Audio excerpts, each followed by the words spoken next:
আসসালামু আলাইকুম সবাইকে। জাতীয় বিশ্ববিদ্যালয়ে অধ্যয়নরত অনার্স তৃতীয় বর্ষের শিক্ষার্থীদের একটি কোর্স হচ্ছে লিনিয়ার প্রোগ্রামিং, এবং এই কোর্সটি নর্মালি শিক্ষার্থীরা কঠিন হিসেবে জানে। তো আজকে আমরা এই কোর্সের একটি অধ্যায় 3 নম্বর অধ্যায়, এটা আমরা খুব সহজভাবে জানার চেষ্টা করব বা শেখার চেষ্টা করব। অধ্যায়টির নাম হচ্ছে ফর্মুলেশন অফ এলপিপি, বা বাংলায় বলতে গেলে হচ্ছে লিনিয়ার প্রোগ্রামিংয়ের সমস্যা গঠন, কীভাবে সমস্যা গঠন করতে হবে। তো এই অধ্যায়টার ক্ষেত্রে আমরা হচ্ছে কিছু স্টেপ ফলো করব। একটা ম্যাথ আমি এখানে প্রত্যেকটা স্টেপ সহ বুঝিয়ে দেবো, শেষ পর্যন্ত দেখেন ভিডিওটা। একটা ম্যাথ বুঝলেই বাকি সবগুলো ম্যাথ আপনারা নিজে নিজেই পারবেন, এবং এটা খুবই সহজ অধ্যায়। দেখতে ম্যাথগুলো বড় বড় হলেও আনসারগুলো করতে খুবই সহজ। ওকে, তখন আমরা স্টেপগুলো দেখি। স্টেপগুলো এখানে কি আছে? 6টা স্টেপ আছে। স্টেপ 1 হচ্ছে কি ডিসিশন নির্ণয় করা। আমি জাস্ট একবার ওভারভিউ করে যাচ্ছি, প্রত্যেকটা স্টেপ আমি আলাদা আলাদা স্লাইডে বুঝিয়ে দিচ্ছি। আপনারা শেষ পর্যন্ত ভিডিওটা দেখেন।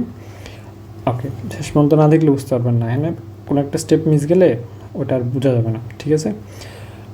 প্রথম স্টেপ হচ্ছে কি ডিসিশন নির্ধারণ করা, পরটা হচ্ছে চলক নির্ধারণ করা, XYZ যে কোনো কিছু চলক ধরবো।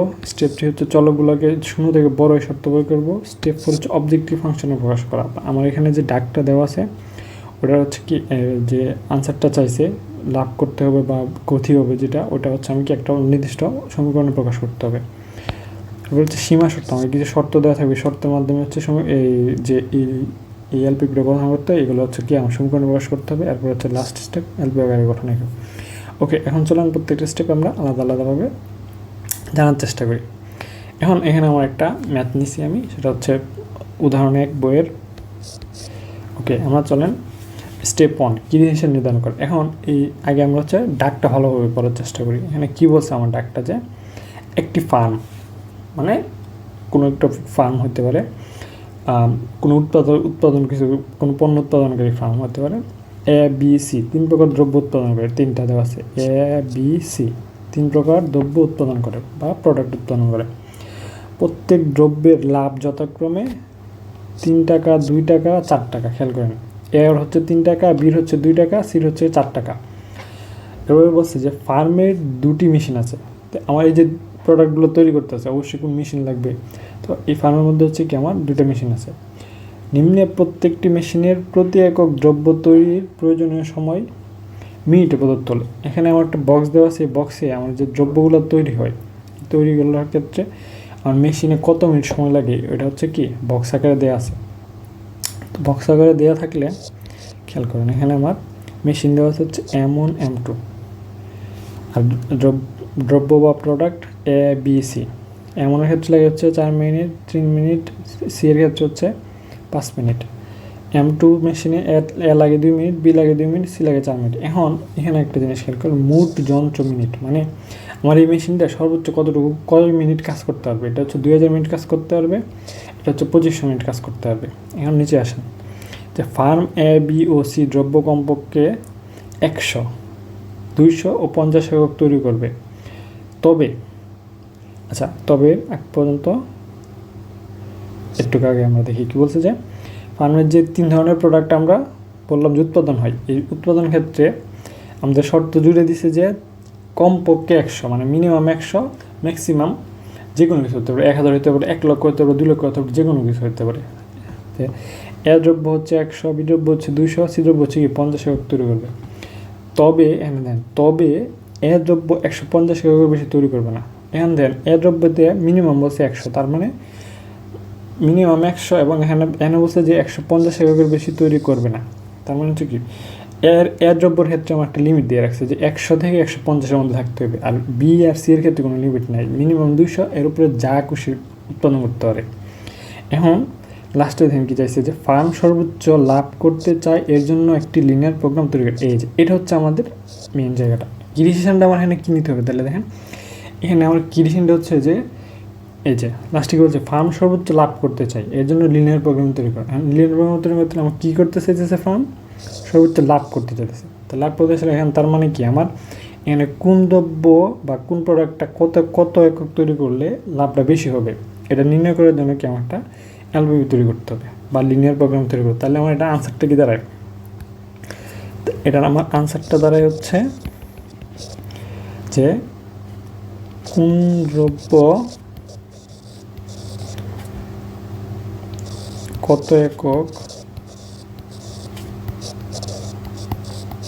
তৈরি করলে লাভ বেশি হবে।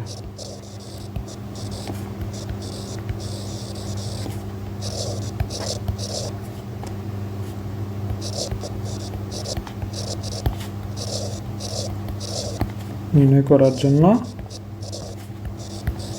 এলপিপি মানে আমার এখানে মূলত চাইছি কি ক্রিয়েশনটা কি, মানে পুরা এই যে ম্যাথটা এখানে আমার মেন বিষয়টা হচ্ছে আপনারা কোশ্চেনটা বুঝতে হবে। কোশ্চেনে কী চাইছি, কোশ্চেনটা 2-3 বার পড়তে হবে, কোশ্চেনটা বুঝে তারপর হচ্ছে আমার এই ডিসিশনটা দিতে হবে যে আমার মূলত এখানে চাইছি কি, চাইছি যে কোন দ্রব্য কত একক করে তৈরি করলে আমাকে ধ্যান এনে বলছে যে ফার্ম সর্বোচ্চ লাভ করবে। সর্বোচ্চ লাভ করতে চাইলে আমার তো এখানে মূলত কী কীভাবে লাভ করবে, এই প্রোডাকশান থেকে বা এই যে দ্রব্যগুলো তৈরি হতেছে এটা থেকে, তাহলে আমি এই দ্রব্যগুলো কীভাবে তৈরি করবো, কতগুলো তৈরি করবো। আবার এখানে দেখেন আমার ইয়াও দেওয়া আছে যে মুড যন্ত্র, মানে একটা মেশিনে এতক্ষণ কাজ করতে পারবো, এত মিনিট কাজ করতে পারবো, তাহলে আমার এইটাও মাথায় রাখতে হবে। তার মানে কি আমার এখানে 1 নম্বর স্টেপে কী দাঁড়িয়েছে যে আমার ক্রিয়েশনটা হচ্ছে কোনো দ্রব্য কত তৈরি করলে লাভ বেশি হবে তা নির্ণয় করার জন্য কি এলপিপি গঠন করতে হবে আমাদের।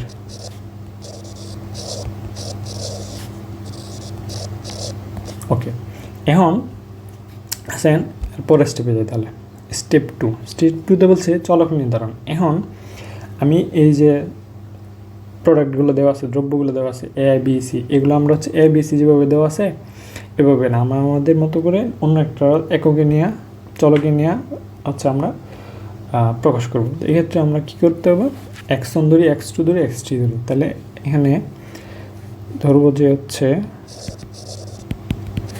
ধরি A, B ও C দ্রব্য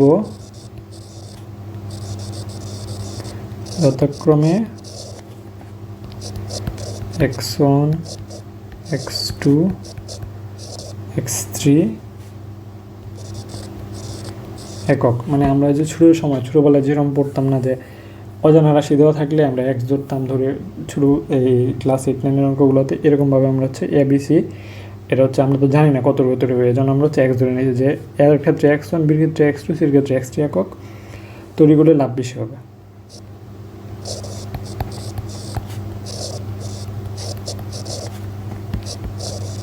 তৈরি করলে লাভ বেশি হবে। এখানে আমাদের মূলত তো লাভের পরিমাণটা বেশি করার জন্য একটা সমীকরণ গঠন করে, এলপিপি গঠন করে, মানে কি একদম সমীকরণ গঠন করে কীভাবে হচ্ছে আমার লাভটা বেশি হবে। এখানে ডাকটা দেওয়া আছে ওটা মানে ওকে। তাহলে আমাদের হচ্ছে স্টেপ 2 এলো। এখন আসেন স্টেপ 3। স্টেপ 3 বলছে চলককে শূন্য থেকে বড় অথবা সমান শর্ত হবে। এখন খেয়াল করে দেখবেন এই যে আমাদের যে কন্ডিশন, এই যে ডাকটা দেওয়া আছে এখানে যে কন্ডিশন আছে এগুলো কি সব দ্রব্য এগুলোর ক্ষেত্রে কি দ্রব্য বা প্রোডাক্ট এগুলো সবগুলো কি জড় বস্তু বা আমার এখানে সাংখ্যিক কোনো হিসাব না। তো এগুলোর ক্ষেত্রে কি আমার কোনো দিন নেগেটিভ হইতে পারে, কোনো দিন নেগেটিভ হওয়া সম্ভব না।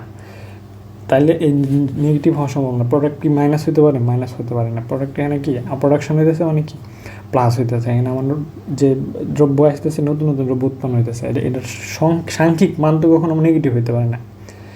এই জন্য আমরা হচ্ছে স্টেপ 3 ক্ষেত্রে কী দিব, স্টেপ 3 দিব হচ্ছে যেহেতু দ্রব্য ঋণাত্মক সংখ্যক হতে পারে না, ঋণাত্মক সংখ্যক হতে পারে না, তাই যে x1 আমার কি 0 থেকে বড়, তারপরে x2 0 থেকে বড় ও x3 0 থেকে বড়। আমার প্রত্যেকটা দ্রব্য আমার এখানে কি x1, x2, x3 ABC ধরলাম আগের স্লাইডে। এই যে আগের স্লাইডে আমি কি ABC ধরছি x1, x2, x3। তাহলে এখানে আমার হচ্ছে কি এগুলো কোনোটাই কি ঋণাত্মক সংখ্যক হইতে পারবে না। তার জন্য x1 0 থেকে বড়, x2 0 থেকে বড় অথবা সমান, শূন্য হইতে পারবে কিন্তু নেগেটিভ যেতে পারবে না। ঠিক আছে, ওকে, আশা করি এটা বুঝতে পারছেন। এখন আসুন 4 নম্বর স্টেপ। 4 নম্বর স্টেপে বলছে যেমন অবজেক্টিভ ফাংশনের প্রকাশ করা, যে ম্যাক্সিমাইজ বা মিনিমাম করতে হবে। এখন এনে দেখেন অবজেক্টিভ ফাংশনটা মূলত কী, মানে আমার মেন যে ফাংশনটা, শর্তের বাইরে যে ফাংশনটা, বা আমার যে লাভ করতে হবে কোনটা জিনিসের উপরে বেসিস করে আমার লাভ হবে। এখানে খেয়াল করেন আমার প্রত্যেক দ্রব্যের লাভ আমার দেওয়া আছে 3 টাকা 2 টাকা 4 টাকা। এখন আমি যদি টোটাল লাভ হিসাব করি তাহলে দেখেন আমার প্রোডাক্টের সাথে যদি আমি গুণ দিই তাহলে তো হইতেছে আমার এ প্রোডাক্টের ধরেন 10টা আছে আর এখানে লাভ হয়েছে কি একটা 3 টাকা করে, তাহলে আমার এ প্রোডাক্ট থেকে লাভ কত হইতেছে 10 × 3 30 টাকা। বি প্রোডাক্ট ধরেন আছে 20টা, এখানে বি প্রোডাক্টের সাথে 2 × 20 × 2 কত 40। তাহলে এভাবে আমি 3টা প্রোডাক্টেরই কি লাভ যদি হিসাব করতে চাই এটার সাথে কিন্তু আমার সংখ্যাটা গুণ করতে হবে। এখন এখানে মূলত আমি জানি না সংখ্যাটাই, এই সংখ্যাটা নির্ণয় করার জন্য কি আমি x1 x2 x3 ধরছি। তো এই জন্য আমার এখানে সর্বোচ্চ লাভ করতে গেলে সংখ্যাটা যখন জানবো তখন সংখ্যাটার সাথে লাভটা গুণ করে দিলে আমার হয়ে যেতেছে। আমি যখন টোটাল লাভ চিন্তা করবো তার মানে কি এই প্রত্যেকটা প্রোডাক্টের লাভের সংখ্যার সাথে প্রত্যেকটা প্রোডাক্টের লাভ গুণ করে টোটালটা যোগ করে দিলে হয়ে যেতেছে। তাহলে এই ক্ষেত্রে আমি কী আছে অবজেক্টিভ ফাংশন কীভাবে তৈরি করবো, এখানে আমার মোট লাভ করতে গেলে আমার কী সমীকরণ দরকার হবে বলেন। মোট লাভ হচ্ছে 3x1 যে 3 টাকা লাভ এ প্রোডাক্টের লাভ, এবং এ প্রোডাক্টে আমি কী ধরছিলাম a1 x1 আর বি প্রোডাক্টে আমি কী ধরছিলাম x2 এবং বি প্রোডাক্টের ক্ষেত্রে লাভ কত 2 টাকা। তাহলে এখানে আসেন 2x2 মূলত কি আমি গুণ দিচ্ছি 2 এর সাথে, x2 মানে কি একটা আমার সংখ্যার এই পরিমাণটা আমি তো বারবার বলতেছি এখানে মূলত কি x1 x2 এগুলো হচ্ছে কি কতগুলো প্রোডাক্ট আমার তৈরি হয়েছে, কতগুলো প্রোডাক্ট মানে কতগুলো তৈরি করলে আমার লাভটা বেশি হবে, মূলত এটাই আমার এখানে থিমটা মেন। ঠিক আছে, ওকে। এরপরে আসেন হচ্ছে সি প্রোডাক্টের ক্ষেত্রে 4 টাকা করে লাভ, তাহলে আমার সি প্রোডাক্টে আমি ধরছিলাম x3, তাহলে এখানে হবে কি 4x3 টাকা। ওকে, মোট লাভ করলাম আমি এটা। এখন এটার আমি কি অবজেক্টিভ ফাংশন মানে কি উদ্দেশ্য ফাংশন মানে কি আমার যে মেন উদ্দেশ্যটা এই উদ্দেশ্য ফাংশনটা কি হতেছে এটা আমরা হচ্ছে কি জেড আকারে প্রকাশ করি। তাহলে জেড আকারে প্রকাশ করলে যে উদ্দেশ্য ফাংশনটা হবে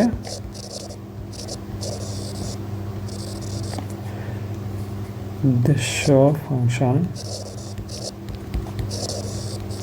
তাহলে এই যে পুরোটা আমি জেড আকারে লিখবো Z equal to 3x1 plus 2x2 plus 4x3। এই যে এটা হচ্ছে কি আমার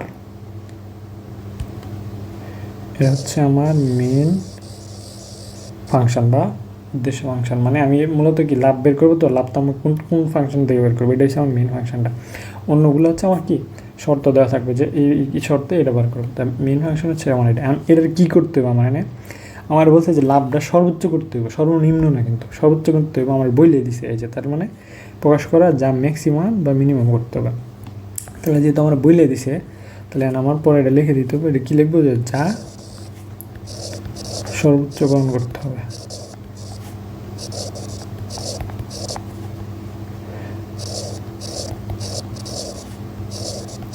সর্বোচ্চকরণ করতে হবে। ওকে, আশা করি আপনারা স্টেপ 4 বুঝতে পারছেন। ঠিক আছে, এবার আসেন হচ্ছে স্টেপ 5-এ। স্টেপ 5-এর ক্ষেত্রে আমার কি বলছে যে সীমা শর্তকে অসমতা বা সমীকরণ আকারে প্রকাশ করা।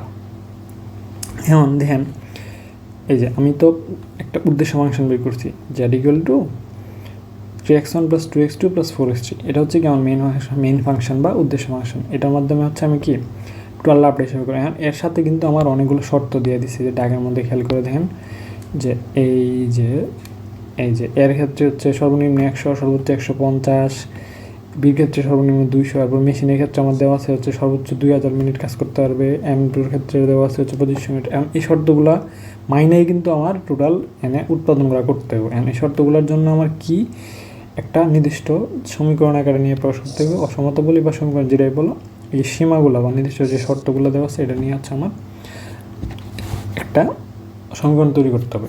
এই সমীকরণের ক্ষেত্রে প্রথমে আমাদের দেওয়া আছে হচ্ছে এমন মেশিন। এমন মেশিনের ক্ষেত্রে হচ্ছে এ প্রোডাক্ট 4 উৎপাদন হচ্ছে, বি প্রোডাক্ট 3 উৎপাদন হচ্ছে, সি প্রোডাক্ট 5। তো এই ক্ষেত্রে মানে হচ্ছে এই যে প্রয়োজনীয় সময় মিনিটে দেওয়া আছে যে 4, 3, 5 এগুলো হচ্ছে মিনিট। এখন তাহলে এই প্রোডাক্টের ক্ষেত্রে একটা প্রোডাক্ট তৈরিতে 4 মিনিট লাগে, বি এর একটা প্রোডাক্ট তৈরিতে 3 মিনিট লাগে, সি এর একটা প্রোডাক্ট তৈরিতে 5 মিনিট লাগে। এখন টোটাল প্রোডাক্ট করা হইতেছে এটা তো আমরা জানি না। এর ক্ষেত্রে টোটাল প্রোডাক্ট আমি ধরছি x1, বির ক্ষেত্রে টোটাল প্রোডাক্ট ধরছি আমি কি x2, সি এর ক্ষেত্রে টোটাল প্রোডাক্ট ধরছি কি আমি x3। তাহলে এখন আমি যদি শর্তটা লিখতে যাই এমন মেশিনের ক্ষেত্রে সর্বোচ্চ কী করতে হবে 2000। তাহলে এখন টোটাল এই 3টার যে কাজ বা 3টার যে মিনিট ধরে কাজ করতেছে এই কাজটা আমার টোটালটা কি 2000-এর সমান অথবা 2000 নিচে হইতে হবে, 2000 ক্রস করতে পারবে না। তো এই জন্য আমি এখানে যদি লিখি এমন মেশিনের সময়ের সীমাবদ্ধতা। এমন মেশিনের ক্ষেত্রে সময় সীমাবদ্ধতা কি তাহলে আমার সীমাবদ্ধতা হচ্ছে 4 এ মেশিন কয়টা মেশিন হইতেছে x1, তাহলে এখানে হচ্ছে 4x1 plus 3x2 plus 5x3 কত সর্বোচ্চ হচ্ছে 2000, 2000 সমান আছে 2000 কম, তাহলে আমি এখানে কি দিব, এই যে লেস দেন অর ইকুয়াল 2000। ঠিক আছে, এটা গেলে আমার এমন মেশিনের ক্ষেত্রে শর্ত। এমন শর্ত কিন্তু আরও আছে। পরের শর্ত বলছে হচ্ছে M2, তাহলে সেম আমরা লিখবো যে M2 মেশিনের সময় সীমাবদ্ধতা একটু লেখার পরে এখানে আচ্ছা আমরা শর্তটা লিখে দিই, তোমরা এটা নিজেরা লিখে নিও। এখন আমার শর্তটা কি বলছে যে এই যে M2 ক্ষেত্রে হচ্ছে এই যে প্রত্যেকটা মেশিনে এ প্রোডাক্ট লাগে হচ্ছে M2 মেশিনে হচ্ছে একটা প্রোডাক্ট তৈরিতে এই যে এ একটা প্রোডাক্ট তৈরিতে লাগে 2 মিনিট, বি একটা প্রোডাক্ট তৈরি লাগে 2 মিনিট, সি একটা প্রোডাক্ট 4 মিনিট। এখন সংখ্যা এর ক্ষেত্রে হচ্ছে x1 পরিমাণ বের করবো, বির ক্ষেত্রে আমি x1 পরিমাণ উৎপাদন করবো, সির ক্ষেত্রে আমি বির ক্ষেত্রে x2 পরিমাণ, সির ক্ষেত্রে হচ্ছে x2 পরিমাণ। তাহলে এটার ক্ষেত্রে আমার শর্তটা কী হবে, সীমাবদ্ধতা এবার হচ্ছে 2x1 plus 2x2 plus 4x3 less than or equal, এই সর্বোচ্চ আমি 2500 মিনিট যন্ত্রটা চলতে পারবে, তাহলে হচ্ছে 2500। ওকে ওকে, এরপরে আরও শর্ত দেওয়া আছে যে এর জন্য, বির জন্য, সির জন্য আমার শর্ত দেওয়া আছে না। তাহলে এর জন্য আমার শর্ত কী আছে, এই যে এর জন্য বলছে যে এ বি সি দ্রব্য কমপক্ষে, মানে প্রত্যেকটা কমপক্ষে, তাহলে এর জন্য কমপক্ষে কত 100। আবার এখানে লাস্টে দেওয়া তবে এ দ্রব্য 150 বেশি না, তার মানে কি 100 থেকে 150-এর মধ্যে থাকতে হবে। 100 হইতে পারে, 100-এর চেয়ে বেশি হইতে পারে, 150 হইতে পারে, কিন্তু 150-এর চেয়ে বেশি হইতে পারবে না, সমুদ্রের কম হইতে হবে। তাহলে এ দ্রব্যের ক্ষেত্রে আমার সীমাবদ্ধতা কী হবে, তাহলে আমি হচ্ছে এ দ্রব্যের উৎপাদন সীমাবদ্ধতা, এ দ্রব্যের উৎপাদন সীমাবদ্ধতা হচ্ছে 100 থেকে বড়, এই যে এর ক্ষেত্রে আমি কী ধরছিলাম x1 অথবা সমান হচ্ছে x1 পরিমাণ, কার চেয়ে কম হইতে হবে 150-এর সমান অথবা ছোটো হইতে হবে। ঠিক আছে, এর সেম একইভাবে হচ্ছে বি দ্রব্যের ক্ষেত্রে উৎপাদন সীমাবদ্ধতা। বিয়ের ক্ষেত্রে আমার কী বলতো, বিয়ের ক্ষেত্রে হচ্ছে সর্বনিম্ন দেওয়া আছে 200, কিন্তু সর্বোচ্চ কোনো লিমিট নেই, সর্বোচ্চ যা বেশি হইতে পারে। তাহলে এখন আমার সর্বোচ্চের জন্য আর কোনো এটার মধ্যে কোনো শান্ত হবে না। তাহলে এটার ক্ষেত্রে হচ্ছে যে x2 greater than or equal 200, মানে 200 থেকে উপরে 200 সমান অথবা 200 থেকে উপরে যে কোনো কিছু হতে পারে সংখ্যাটা। ঠিক আছে, এরপরে হচ্ছে সির ক্ষেত্রে পরবর্তীতে কিন্তু আর কোনো কন্ডিশন নেই, একটা কন্ডিশন আছে। সির ক্ষেত্রে বলছে যে মিনিমাম 50 একক, তাহলে 50 একক বললে এর ক্ষেত্রে দেখো সি দ্রব্যের উৎপাদন সীমাবদ্ধতা হচ্ছে এই যে x3, সি ধরছিলাম কি x3 equal greater than or equal হচ্ছে 50। ওকে, তার মানে কি আমার এখন এই যে কন্ডিশনগুলো কিন্তু ফিল আপ হয়ে গেছে। আমি খেয়াল করি, এটা কিন্তু এক নম্বর কন্ডিশন, এটা একটা, এটা একটা, এটা একটা, এটা একটা, এটা একটা। ঠিক আছে, আমরা এখানে প্রত্যেকটা কি কন্ডিশনগুলো এখানে একসাথে করতেছে। এই যে ফার্স্ট স্টেপ পাশে কি কন্ডিশনগুলো একসাথে করবো, কন্ডিশনগুলো যদি আবার রিপিট করি, এই যে এমন মেশিনের ক্ষেত্রে আমাদের যে প্রত্যেকটা মেশিন হচ্ছে 4 মিনিট, এ প্রোডাক্টের ক্ষেত্রে প্রত্যেকটা প্রোডাক্ট 4 মিনিট লাগে এমন মেশিনে। বি প্রোডাক্টের ক্ষেত্রে প্রত্যেকটা 3 মিনিট লাগে। সি টাইপের প্রোডাক্টের ক্ষেত্রে প্রত্যেকটা 5 মিনিট লাগে এমন মেশিনে। মানে এভাবে আমার চার্ট করে দেওয়া আছে। আর টোটাল মেশিন কি সর্বোচ্চ 200। এই জন্য আমার এই যে আমার পরিমাণ এ প্রোডাক্টের জন্য পরিমাণ ধরছি x1, বি প্রোডাক্টের জন্য x2, সি প্রোডাক্টের জন্য x3। এটা না, তাহলে মানে আশা করি এই কন্ডিশনটা বুঝতে পারছো। এই জায়গাটা হচ্ছে আসল, আর এই জায়গাটা হচ্ছে একটু জটিল, চিন্তা ভাবনা করতে হয়, তবে এটা সহজেই বের করা যায়। তো এটার ক্ষেত্রে হচ্ছে আমরা একটু জটিল মনে হতে পারে, কিন্তু কোশ্চেনটা যদি বারবার পড়ি তাহলে এটা আমরা হচ্ছে খুব সহজে আনসার করতে পারবো।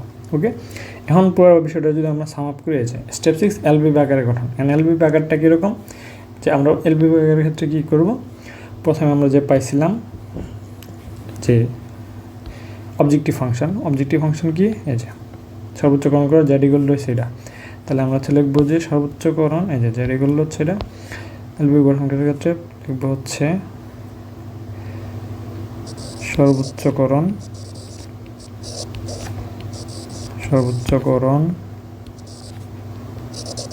করো z ইকুয়াল, এই যে আমার কন্ডিশনটা কি ছিল, এই যে 3x1 + 2x2 + 4x3। তাহলে এটা আমি লিখব 3x1 + 2x2 + 4x3। ওকে, এখন এই যে আমরা এখান থেকে কি শর্ত পাইছিলাম না, আমরা কি এখন আমার শর্ত দেওয়া আছে, শর্তগুলোর জন্য আমি সমীকরণ বের করছি। কারণ এই সমীকরণটাও কি আমার আবার এখানে লিখে দেবো। এখন হচ্ছে লিখব শর্তসমূহ। তাহলে এখন আমার কী কী শর্ত আছে, এই যে এখানে আমরা কী কী পাইছিলাম এমন মেশিনের জন্য, এখন এইগুলার এমন মেশিনের জন্য এটা আমার এখানে আবার লেখা লাগবে না, কারণ এখানে তো আমি লিখছি, প্রত্যেকটা ডিসক্রিপশন দিয়ে দিচ্ছি। এখানে জাস্ট আমি শর্তটা এখানে বসায় দিয়ে দিলে এবার। তাহলে আমার কী কী শর্ত আছে, যে প্রথম শর্তটা লিখি 4x1 + 3x2 + 5x3। এই যে আমার প্রথম শর্তটা হচ্ছে এই যে এমনটা ইউজ করছিলাম, যে প্রথম শর্তটা ছিল হচ্ছে 4x1 + 3x2 + 5x3 2000 থেকে ছোট অথবা সমান। ওকে, এরপর 2 নম্বর শর্ত ছিল হচ্ছে m2 এর ক্ষেত্রে কী ছিল শর্তটা, এই যে m2 এর ক্ষেত্রে আমরা কি বের করছি, এই যে এটা 2x1 + 2x2, এই যে 2x2 + 4x3 2500 থেকে ছোট অথবা সমান। তো আমি ডিরেক্ট লিখে দেবো 2x1 + 2x2 + 4x3 2500। ওকে, এরপর বাকি যে শর্তগুলো পাইছিলাম এর জন্য, বির জন্য, সির জন্য, এগুলো আমি লিখে দেবো। তাহলে এই যে এর উপর জন্য কী পেয়েছিলাম, 100 থেকে বড় অথবা সমান x1, 150 থেকে ছোটো অথবা সমান x1। ওকে, এটা লিখে দিব। তাহলে এটার ক্ষেত্রে হচ্ছে যে 100 থেকে বড় অথবা সমান x1, 150 থেকে ছোটো অথবা সমান। এরপর হচ্ছে x2 এর ক্ষেত্রে কী পেয়েছিলাম, এই যে x2 এর ক্ষেত্রে পেয়েছিলাম 200 থেকে ছোটো অথবা সমান, x3 এর ক্ষেত্রে পেয়েছিলাম 50 থেকে ছোটো অথবা সমান। এটা লিখে দেব। x2 এর ক্ষেত্রে সরি 200 থেকে বড় অথবা সমান, 50 থেকে বড় অথবা সমান, 200 থেকে বড় অথবা সমান, x3 50 থেকে বড় অথবা সমান। এখন এই যে এটাই হচ্ছে কি আমার নির্ণয় এলবিবি। এখন আসেন আপনারা পরীক্ষার হলে আনসার কীভাবে করবেন। পরীক্ষার হলে আনসারের ক্ষেত্রে যে আমি যেভাবে লিখলাম প্রত্যেকটা স্টেপ বাই স্টেপ এভাবে করলেও করতে পারেন। আপনারা যদি চান যে না স্টেপ দিব না, কোনো সমস্যা নাই, এভাবে স্টেপ বাই স্টেপ না লিখতে চাইলেও করে লিখে দিতে হবে যে চলক যেটা ধরছেন চলকটা লিখে দিতে হবে, চলক যা ধরছেন চলক যা ধরবেন এটা লিখে একটু এই যে মাঝখানে যে কথাগুলো আছে এটা একটু লিখে দেবেন। যে ঋণাত্মক হইতে পারে না, তাহলে চলকগুলো x1 x2 এগুলো এটা বড় হবে। এরপরে সরাসরি যদি এটা লিখে দেন মোট লাভ এটা, এবং শর্তগুলো অবশ্যই যদি এভাবে লিখে দেন তাও টিচার নাম্বার দিতে বাধ্য। ঠিক আছে, আশা করি আজকের এই ভিডিওটার মাধ্যমে আপনারা চ্যাপ্টার 3টা খুব সুন্দরভাবে ক্লিয়ার করতে পারছেন। কারো কোনো সমস্যা থাকলে কমেন্টে জানাতে পারেন, আর এই চ্যানেলের সাথে যুক্ত হয়ে থাকেন। সামনে আরও এই ধরনের টিউটোরিয়াল ভিডিও আসবে, কীভাবে আপনাদের জন্য আরও সহজ করা যায় আমাদের সমালোচনা করতে পারেন বা আমাদের পরামর্শ দিতে পারেন। কমেন্ট বক্স আপনাদের জন্য সবসময় খোলা আছে। ধন্যবাদ সবাইকে, আসসালামু আলাইকুম।